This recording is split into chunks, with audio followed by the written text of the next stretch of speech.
We are officially at the halfway point of tonight's LGCT Grand Prix of Monaco, and the surprises have already started to roll in. Harry Smulders, a former LGCT overall season champion, will not take part in tonight's jump-off. There is no space for Julien Epayard, a multi-Longines Global Champions Tour Grand Prix winner. Edwin Tops-Alexander has fences down. Olivia Philippas has fences down. All former LGCT winners not able to get into the jump-off tonight. It tells you that it has been tough going here in Monaco.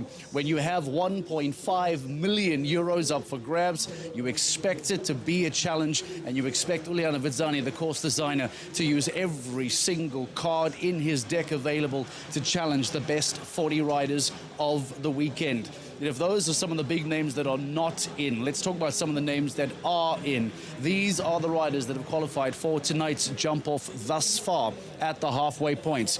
And it starts with Michael van der Vleuten, the Dutchman who has had success in the Longines Global Champions Tour, of course, before. Michael van der Vleuten and O'Bailey, the first of tonight's riders to make it into the jump-off. Peter de Vos and Casual, DVZ, the second rider into tonight's jump-off. Simon de Lestre, the French crowd, so excited to have a local French rider, making sure that they have traveled from Nice, they have traveled from France to get here to Monaco, and they are supporting him as if he is one of their own. Max Weishout, the younger brother of the very, very impressive Philip Weishout on Zucchero, is into tonight's jump-off, and just a few moments ago, the young Brazilian Mariana Chaves makes it into the jump-off as well. Those are the 5 that have qualified for tonight's jump-off thus far. The good news is that there is still a whole 20 riders to come. How big is the jump-off going to be? That's the big question. Last year, we only had 2. Ines Jolie versus Max Kuhne. Already now we have 5 at the halfway point. It is going to suggest a far bigger jump-off in 2025. Let's get the thoughts of Michael van der Vleuten. When you came out of the arena, I heard you say O'Bailey, he was flying. How special was that round for you? I mean, when we walk the course, we try to make a perfect plan, and when you can work that out for a 10, and your horse gives that fantastic feeling, that gives me a very good feeling. So that's why I really could feel he was really with me, he was focused, and today he really wanted to go clear. And as I said, we could finish our course as we had planned together with my father, and super happy with that. When you're walking the course with your father, do you come up with a specific plan, or do you come up with multiple plans just in case? No, I always walk an important class maybe 2 or 3 times. The first time we just walk it, and then the second time I walk it a bit for my horse. Try to make the best plan for him, because every horse is different, every stride is different for each horse. So it's important, especially in a small arena like this, that you know your horse very well, that you know the stride of your horse, especially for the time allowed and these things, and You've got a bit of a long wait until the jump-off now. Do you think there are going to be many tonight?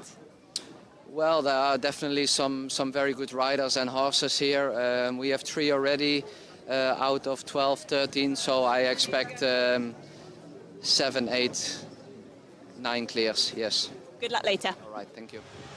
The thoughts of Michael van der Vleuten, one jump-off success away from being a part of the LGCT Super Grand Prix in Prague later this year. Is tonight going to be the night of Michael van der Vleuten?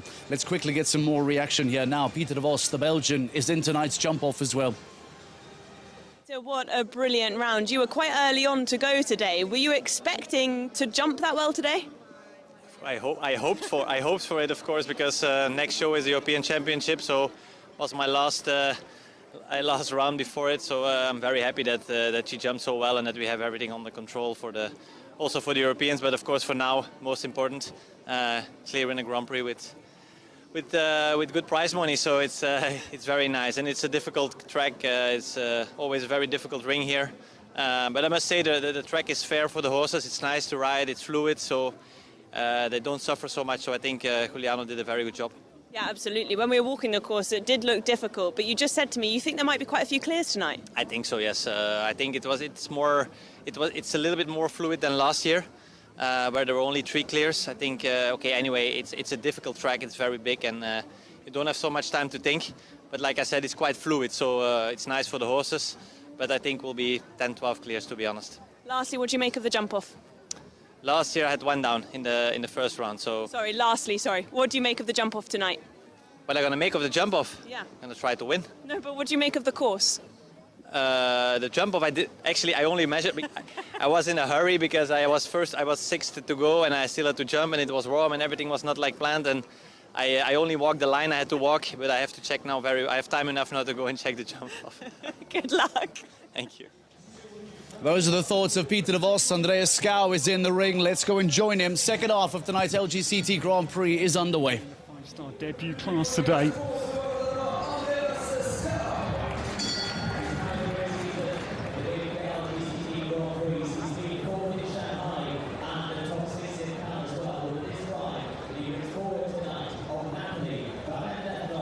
The restart combination are an extraordinarily good pair. Andreas Schouw, we welcome forward for Denmark. And this is Napoli then had Neda Rasentov to restart action. This pair were 5th here last year. And they've had a very good Longines Global Champions Tour Grand Prix season because they were 4th in Shanghai and 6th in Cannes as a combination. Now this Rolls Royce for an operator. He's a son of President, he's 12 years of age. Andreas Schouw makes a good start. He turns back to this monster wall 160 tool. He's had a few brushes earlier, but crisp as attack. Napoli does not touch it for a second. Andreas lies 5th on the Longines Global Champions Tour season standing, so very handily poised to mount a second half of the season challenge. His best finish on the Longines Global Champions Tour, the Grand Prix in Madrid, 2nd in 2023, behind Edwin de Tops Alexander and FCL fellow Castlefield. Andreas little woe down to Napoli, such is his scope down through the Longines treble. That green means no time penalty risk for this combination because this horse can cover a lot of ground per stride. That's his extra ability in addition to his massive scope. Andreas Schouw has ridden absolutely brilliant around here. It has been simply perfect. Yeah, and he can adjust down to the final fence as well. That is one of the best rounds of the night by everybody's estimation. Powers around, Andreas Schouw grits his teeth as he tries to win.